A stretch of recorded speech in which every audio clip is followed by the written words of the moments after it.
Election season with about 6 weeks to go, and politics collides with financial policy. How will the Federal Reserve's decision to cut interest rates affect voters and their decisions? The city of Jacksonville finishes up the budget that takes effect October 1st. What can taxpayers expect for the new fiscal year and the years to come? And what about the below-the-radar contests on the ballot? Some voters need to make a choice on new school board members. Others will name a mayor for their city. Our Hand on Government episode is next on This Week in Jacksonville. So glad you are with us. Once a month, we sit with government law attorney Chris Hand, and we call this episode Hand on Government. Chris, I mean, you worked at the local, the state, the federal level of government here. So let's start this morning with kind of an election update. 45 days to go to a really important election day. What are some of the things, I guess, expected in terms of developments we'll see in this final 6 weeks or less? Well, Ken, it's really remarkable because this almost feels like sort of one of the snap elections they have in the United Kingdom or other countries that have a parliamentary system where they happen very quickly because, again, until, late July, it was presumed this would be a contest between Joe Biden and Donald Trump. Now, obviously, a very different contest with Mr. Trump as the Republican nominee and Vice President Kamala Harris as the Democratic nominee. Not that we haven't seen this recently in American politics, but it looks like this race is as close as it gets right now. In national polling right now, particularly after the Democratic convention and I think what was sort of universally lauded as her strong performance in the first debate, Vice President Harris has opened up a small lead both nationally and in some of those key swing states. The polling averages, Kent, really over the last week or so show her with anywhere from sort of a 2 to 4 point lead nationally with leads in some of those swing states. Because remember, because of our electoral college, that's how we actually elect presidents in this country.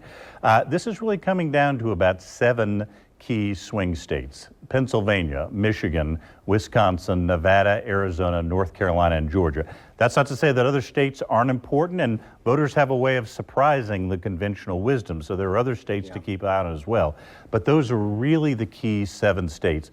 These candidates are very focused on those 7 states, trying to win majorities and win the electoral votes from those states so they can get to that magic number of 270. We seem to see the candidates or the vice presidential nominees in those states pretty frequently right now. Let's talk about 2 of them. One, Georgia and North Carolina, because there are some developments there. So Georgia, you pointed out to me, hey, even while we were preparing for today's episode, there were potential changes happening in Georgia election law, and this is clearly an important swing state. Remember how Florida used to be the state, Kent, where these things were happening every election cycle, and there was a lot of national attention, sometimes some controversy. Unwanted. Yeah, right, exactly. Well, that has now moved 1 state to the north in the peach state of Georgia. Remember, in 2020, President Biden won that state by about 12,000 votes. And of course, there was controversy about then President Trump contacting the Georgia Secretary of State, Brad Raffensperger, and the governor, Brian Kemp, and potentially urging him to try and find more votes.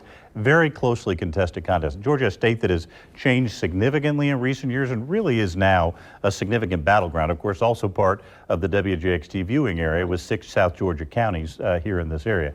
So watching that state very closely, both campaigns paying a lot of attention to it. You might recall that not long after they were nominated, Vice President Harris and Minnesota Governor Tim Walz, her running mate, did a tour through southeast Georgia, culminating with a rally in Savannah, just 2 hours north of where we are right now.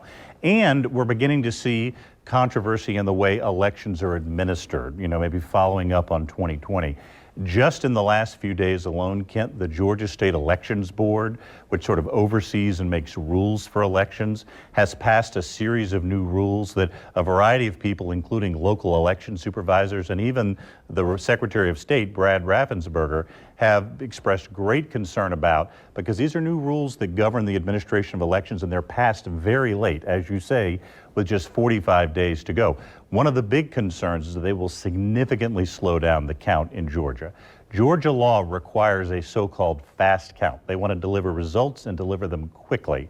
Well, one of the rules passed by the Georgia Election Board would require a hand counting of ballots, both absentee ballots and then in each precinct, the ballots there, to make sure they are the same number that has come out of the machine counting process. Local election supervisors, Secretary of State have said that will really prolong the process, make it hard to determine who won in Georgia until much later, and violate state law. In fact, the state attorney general has said that that would be a violation of the law. Chris, is there any evidence that the hand counting is more accurate than machine counting, or is it the reverse? I think it's actually the reverse. Part of the reason we moved to machine counting processes is that they are more precise and more accurate, don't necessarily have the same challenges with human error. I mean, imagine the process of going through and counting ballot after ballot.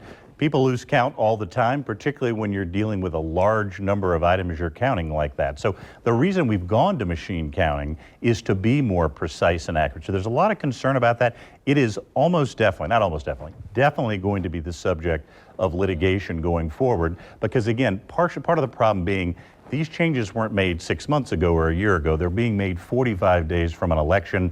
Those who administer elections, very tough job, don't want it to happen. Let's be brief on what's happening in North Carolina, because I definitely want to talk about the Federal Reserve and cutting the interest rates. But North Carolina, the Republican nominee for governor is embroiled in a scandal here. That could not just influence who ends up in the governor seat, but really the electoral votes from that state. Well, North Carolina, again, a very closely contested contest like it was in 2020, maybe even more so this year, where there have even been polls showing that Kamala Harris may win the state. She's taken a slight lead in some North Carolina polls. The nominee for governor, Mark Robinson, is the current lieutenant governor. He has made for quite some time a series of very controversial statements. CNN reporting just a few days ago, suggesting that there is evidence that he, in the 1980s and 1990s, was on some pornographic bulletin boards, making very controversial statements, including declaring himself to be a Nazi, saying that slavery should be reinstated, and a variety of others that have been very controversial as well. There are now, I think, concerns among Republicans. He has denied it. He has, but there's some evidence that those comments were posted by Mr. Robinson. That's right. I think it's important to note that he has denied it. It's also important to note that CNN did a very exhaustive investigation that seems to link him to those comments from the past. And of course, some of them are consistent with other comments he's made publicly in the past. But the electoral effect potentially look, when you have a state that's going to have a razor-thin margin, Kent, anything could make the difference. 4 years ago in North Carolina, there was a scandal involving the Democratic nominee for a U.S. Senate, and that was thought that might have taken some momentum away from President Biden. Well, this year it's the reverse that's true. In a closely contested contest, anything could make a difference. There are concerns among Republicans that Mr. Robinson's situation could well deny President Trump the majority he's looking for in North Carolina, and of course, it's electoral votes. So we're going to take a short commercial break. I definitely want to talk about some of the issues that we just teed up a moment ago. But there are some key votes taking place beyond the top of the ticket as well. In Florida, some important ballot amendments to consider. Chris Hand walks us through them next on This Week in Jacksonville.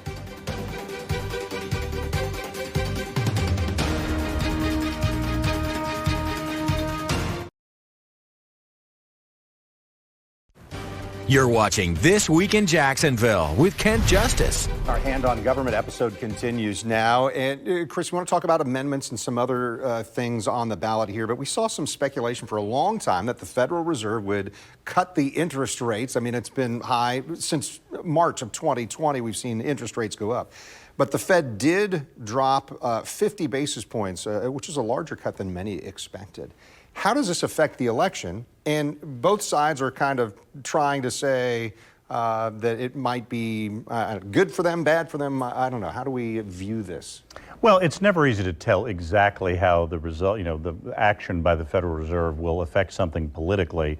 I think there's some speculation that it could help the Harris campaign for a couple of reasons. One, remember why the Federal Reserve does regulate interest rates is to sort of help manage the economy. And this is not a partisan organization. No, not at all. Right? Not at all. Policy, but it's not a partisan. Yeah, they make decisions based on economic issues and economic trends, and their goal is to, in the case of raising rates, manage prices and inflation. In the case of lowering them, try to help spur employment in some cases.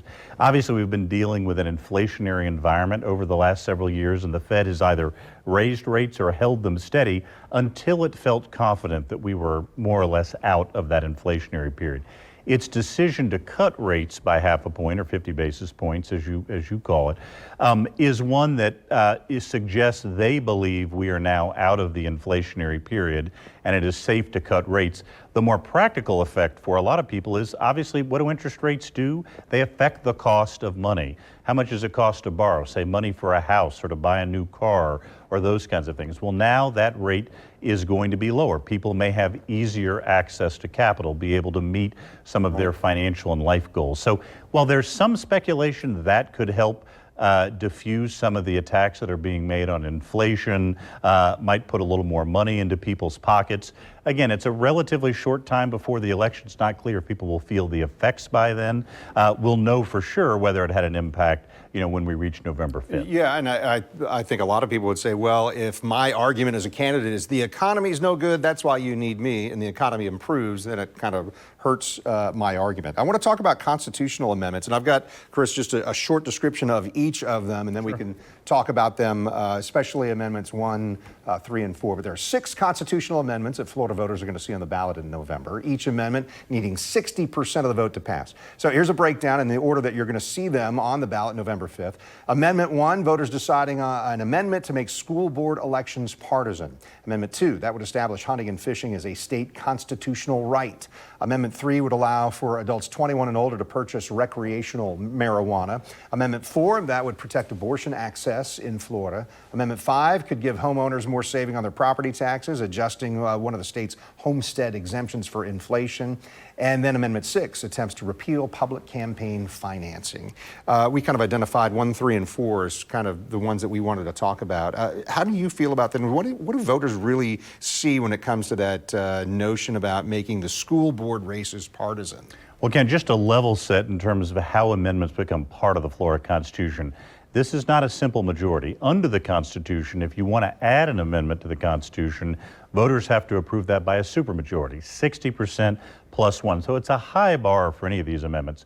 Amendment 1, which would, make school board races partisan again, 26 years ago in 1998, voters had to choose on this issue before, and they actually voted to make school board races nonpartisan in 1998. So this amendment is aimed at trying to reverse that decision. In my experience, voters generally, kind of once they've made up their mind, not that they can't change it, but that does express sort of their will. Now, it's been, almost 3 decades at this point, but I think that amendment may find it difficult to reach the 60% plus 1 standard, because even though school board contests have become more politicized over the years, I think there is some consensus that maybe schools shouldn't be about DNR, but should be about student achievement and some of the other goals that schools have. So again, hard to reach that 60% threshold, but of course we'll see what the voters decide in November. Yeah, we're obviously seeing lots of advertising on this one. Amendment 3 is the marijuana legalization initiative.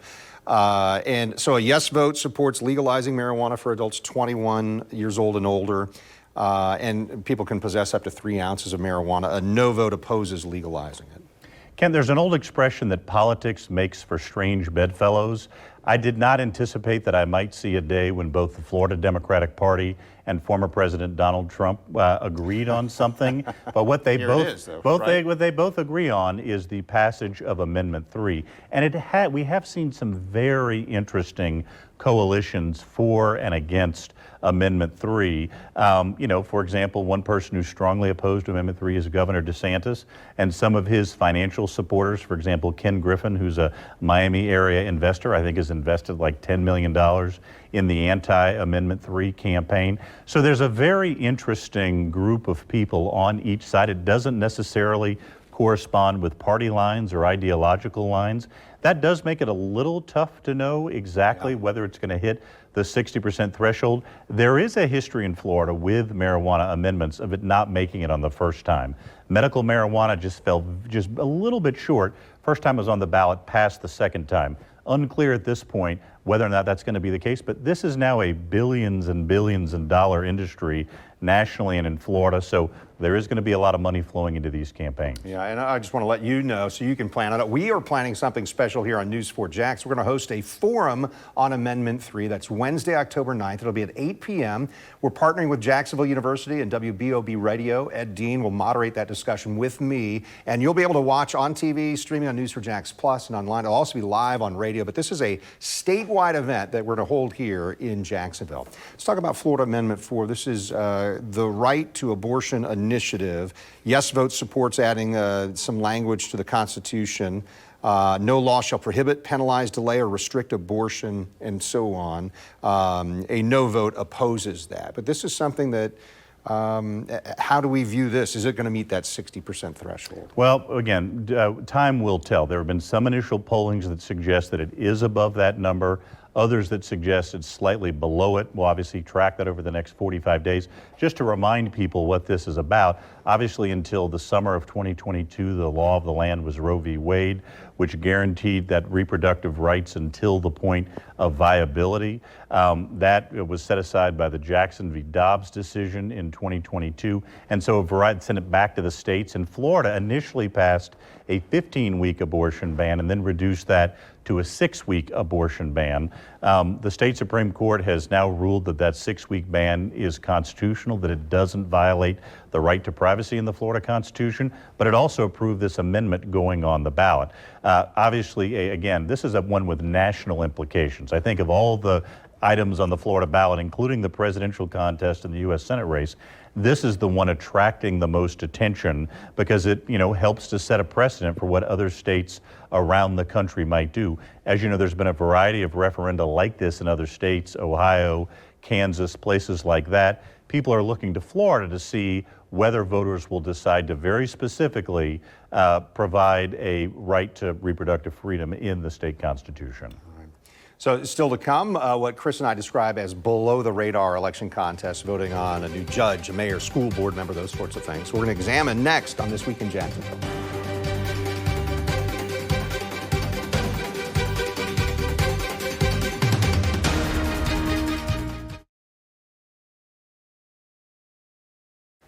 You're watching This Week in Jacksonville on Channel 4. And Chris Hand is with us as we continue our Hand on Government episode for this month. Chris spent 4 budgeting cycles for the city of Jacksonville while serving as chief of staff. You know this process. It's got to be difficult, but the city meets this Tuesday and will finalize the budget for the upcoming year. In your view, what can taxpayers expect when it comes to this year and the years to come in Jacksonville? Well, thanks for that wonderful trip down memory lane, Ken. Are those good memories? Well, they were memories. This year, what what the city council has in front of it is a $1.9 billion operating budget and a nearly $500 million capital budget to fund infrastructure projects. Mayor Deegan proposed her initial budget in mid-July. The council has been meeting in the 2 months since then to make changes. They've made a number of changes to the budget, and they will pass a final budget this coming Tuesday that will be for the fiscal year starting on October 1st. One of the very interesting aspects about this year's budget process, and not that there are a variety of interesting subjects within this budget, but the council auditor's office, which is a key agency in the consolidated city of Jacksonville, has done a bit of a fiscal projection for the future. And what they have found by their projections is that Jacksonville could run a deficit of $78 million next year, more than $40 million the year after that, and more than $100 million for the 2 years after that. And there are a lot of factors that potentially explain that, Kent, but what it may mean is the city of Jacksonville having to do some real soul searching about priorities and about making some tough choices to balance that budget. If those projections hold or anything close to them, the next several years could be difficult budget years, and I empathize because that's how it was during those 4 budget cycles I was at City Hall and also during Mayor John Payton's second term. So we're gonna have to track that very carefully going forward. It looks like after years of very healthy budgets, the city and the state budget for that matter are in periods of contracting budgets where tough choices have to be made. Important for the city to financially plan for that. And Mayor Deegan has kind of alluded to that in some of our conversations that you've seen here on our show, that some tough choices may be coming. Pretty important elections on the offices and issues we've already discussed, but some other important decisions to make. For instance, Duval County voters electing a judge, some voters selecting a new Duval County school board member, and then voters in Jacksonville Beach, Neptune Beach, Atlantic Beach electing mayors. Well, why do these contests matter, Chris? Well, they matter a lot because they just have huge impact on our daily lives, Ken. As you know, one of the true qualities of local government is the level that's closest to the people, the level where we can best use our effective citizenship skills to engage, but also the level where decisions made at those levels really impacts our lives very significantly. Think of what the Duval County School Board does. There's one in terms of governing education with all the issues they have on their place. There's one race still to be decided for the Duval County School Board. But also, remember, in our consolidated city here in Jacksonville, there were several cities that opted out. Those are primarily at the beach, City of Jacksonville Beach, Atlantic Beach, Neptune Beach. Each of those beaches cities is electing a mayor to serve for the next 4 years, which will again have a significant impact on local governance in those communities. And you also mentioned there's a county judge race.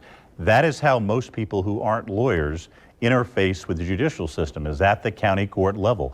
They handle criminal disputes, particularly misdemeanors. They handle civil cases of up to $50,000. So again, it's really the front door to the courthouse for most citizens who have to interact with the judicial system. So even though these are lower on the ballot, they're not lower in importance. In fact, in many ways, they're even higher in importance. So really important that citizens educate themselves about all these races, which they can do right on the News4Jax site on the Vote 2024 tab. Educate themselves about these races so they can make informed choices. Yeah, pretty important to remember. And of course, a presidential election means turnout is hopefully higher in these other important contests as well. Chris Hand, thanks so much. Our Hand on Government episode every month. A lot of people really look forward to it. Thank you. Kent, thank you. All right, so in the coming weeks, Jacksonville Mayor Donna Deegan, she will be back with us. And next time, we have Florida Secretary of State Cord Berg.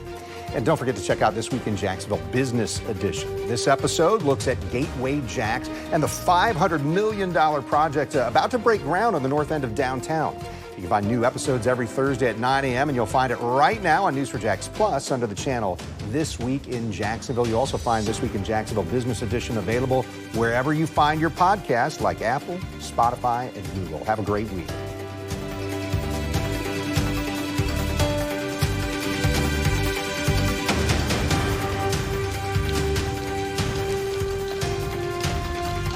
See why every day more people are choosing News4Jax, Northeast Florida and South Georgia's #1 source for local news.